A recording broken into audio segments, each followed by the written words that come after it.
মধ্যপ্রাচ্য সংঘাতের প্রভাবে দেশে বাড়ছে রড, সিমেন্ট, বালি, পাথর ও ইটের দাম। ইরানে ইসরায়েল ও মার্কিন হামলার পর নির্মাণ সামগ্রীর বাজার বিশ্লেষণে মিলেছে এমন তথ্য।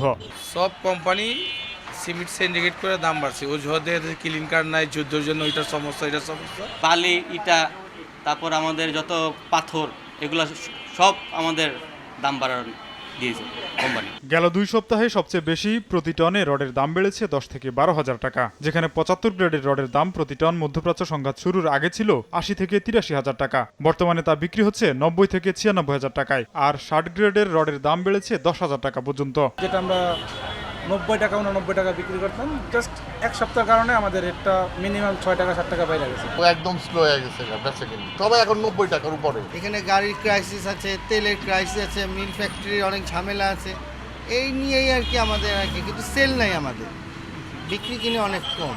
দাম বৃদ্ধির কারণ ব্যাখ্যায় শিল্প মালিকরা বলছেন, জাহাজ ভাড়া সহ রডের 1 টন কাঁচামালের দাম ছিল 360 মার্কিন ডলার। মধ্যপ্রাচ্য সংঘাতের পর তা বেড়ে পার হয়েছে 410 ডলার। সেই সঙ্গে রয়েছে কাঁচামাল সংকট, ব্যাংক ঋণের উচ্চ সুদ হার। ইন্টারন্যাশনাল মার্কেটে প্রায় 50 থেকে 60 ডলার স্ক্র্যাপের দাম বেড়ে গেছে।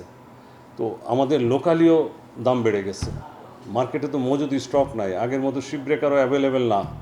আমাদের ওই মূলধনের ঘাটতির কারণে ওই শিপব্রেকারও তেমনভাবে ইম্পোর্ট করতে পারে না, আমরাও পারি না, যেই কারণে এবার এফেক্টটা খুব বেশি হয়েছে।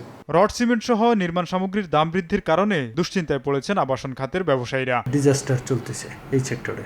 এই যুদ্ধের অজুহাত দিয়ে আপনার স্টোন, রড, সিমেন্ট, ব্রিক সব কিছু প্রাইজই অ্যাবনর্মাল। বিশেষ করে রডের দামটা অ্যাবনর্মাল বাড়ানো হয়েছে, কিন্তু আমরা কিন্তু ফ্ল্যাটের দাম বাড়াতে পারতেছি না। বৈশ্বিক প্রেক্ষাপটে কোনো পণ্য বা কাঁচামালের দাম বাড়লে তা যেন যৌক্তিক হয়, সেদিকে সরকারের নজরদারি বাড়ানোর দাবি খাত সংশ্লিষ্টদের।